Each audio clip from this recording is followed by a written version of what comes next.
ഇവിടെ ഭയങ്കരമായി കാട് പിടിച്ച സമയം ഇപ്പോൾ ഒരുപാട് ആളുകൾ വന്ന് ഇവിടെ കുറെ ഡെവലപ്മെന്റ്സും കാര്യങ്ങളൊക്കെ വന്ന് ഈ കൊടിമരം ഈ കാണുന്ന 2 കൊടിമരത്തിലേക്കാണ് ഉസ്താദ് എപ്പോഴും എല്ലാവരോടും എന്ത് കാര്യങ്ങളും നിങ്ങൾക്ക് എന്തെങ്കിലും ഉദ്ദേശങ്ങളുണ്ടെങ്കിൽ ഇവിടേക്ക് നേർച്ചയാക്കാനും ഇവിടെയുള്ള ശിഫാ വെള്ളം വന്ന് കുടിച്ചിട്ട് പോകാനുമാണ് പറയാറുള്ളത്.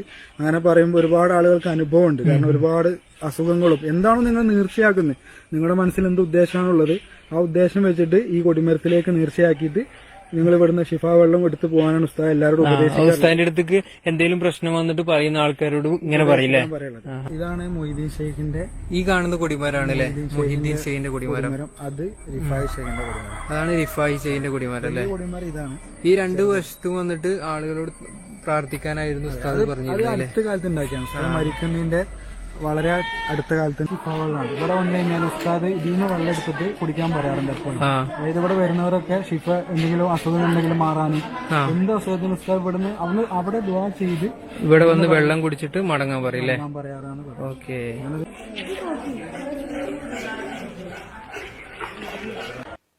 തൃപ്പഞ്ച് മുഹമ്മദ് മുസ്ലിയാര് എന്റെ കൊടിമരത്തിന്റെ പണിക്ക് കൂടുന്ന ആൾക്ക് 10 ഹജ്ജിന്റെ കൂലി കിട്ടുമെന്ന് പറയുകയും അത് പുസ്തകത്തിൽ രേഖപ്പെടുത്തി വെക്കുകയും അത് ആ കമ്മിറ്റിക്കാരടക്കമുള്ള ആളുകളുടെ അറിവോടുകൂടെ രേഖപ്പെടുത്തി വെച്ച് പോയ സംഗതി ഇപ്പോഴും പുസ്തകമായി വിൽക്കുകയും ചെയ്യുന്നുണ്ട്. അതിനിപ്പോ എന്താ മറുപടി എന്ന് ആലോചിച്ചിട്ടാണ് ഈ കൗണ്ടർ റിഫോർമേഷന്റെ ആളുകൾ ഇങ്ങനെ വയറിളകിക്കൊണ്ടേയിരിക്കുന്നത്. അവർക്ക് നാരങ്ങക്കട്ടം കുടിച്ചാലൊന്നും ഈ സുന്നികൾക്ക് വയറിളകൽ നിൽക്കൂല. പണ്ടത്തെ മൊയ്തീൻ ഷെയ്ഖല്ല, ഇപ്പോഴത്തെ മൊയ്തീൻ ഷെയ്ഖ് എന്റെ കൊടിമരത്തിന്റെ പണിക്ക് കൂടിയ ആൾക്ക് 10 ഹജ്ജിന്റെ കൂലി കിട്ടും എന്ന് പറഞ്ഞിട്ട് ഇന്നലെ മിഞ്ഞാന്ന് മരിച്ചുപോയാണ്. ഈ പണിക്ക് കൂടിയവർക്ക് ഹജ്ജ് ചെയ്തതിനേക്കാൾ കൂലി കിട്ടും. ഏ പണിക്ക്? നമ്മളെ കീശേരിയിലെ തൃപ്പനച്ചി എന്ന ഈ സ്ഥലത്ത് ഉസ്താദ് അവറുകളുടെ നിർദ്ദേശത്തിൽ നിർമ്മിക്കുന്ന കൊടിമരത്തിന്റെ പണിയിൽ പങ്കെടുത്ത ആൾക്ക് ഹജ്ജ് ചെയ്തതിനേക്കാൾ കൂലി. ഈ 2 കൊടിമരങ്ങൾക്കിടയിൽ നടന്നാൽ സഫാ മർവക്കിടയിൽ നടന്ന കൂലിയുണ്ട്. നിങ്ങൾ കേട്ടോളൂ, ഞാൻ വെറുതെ വായിക്കല്ലോ.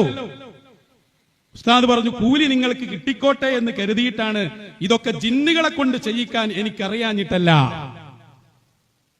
ഇതൊക്കെ വേണമെങ്കിൽ ജിന്നുകളെ കൊണ്ട് ചെയ്യിപ്പിക്കാം, പക്ഷേ എനിക്ക് നിങ്ങൾക്കൊക്കെ ഒരു കൂലി കിട്ടിക്കോട്ടെ. എന്താണ് ഈ പറഞ്ഞ ശരിക്കും മനസ്സിലാക്കിക്കോളൂ. നമ്മുടെ ഈ തൃപ്പനച്ചയിലെ കൊടിമരങ്ങൾക്കിടയിൽ നടന്നാൽ സഫാ മർവക്കിടയിൽ നടന്നതിന്റെ കൂലിയുണ്ട് എന്ന് വലിയുല്ലാഹി തൃപ്പനച്ചി ഉസ്താദ് പറയുകയാണ്. എന്തേ അംഗീകരിക്കാൻ ഒരു പ്രയാസം? ഒരു പ്രയാസം ഞമ്മക്കില്ല, നിങ്ങളോടല്ലോ ചോദിക്കുന്നു. ഹജ്ജ് ചെയ്ത കൂലി എന്നല്ലേ പറഞ്ഞു. എത്ര ലക്ഷങ്ങൾ മുടക്കിയിട്ട് നമ്മൾ അവിടെ പോയി എത്ര ദിവസം ഇവിടെ ഒരു പണിയിൽ പങ്കെടുത്താലല്ലേ കൂലി പറയുന്നത്.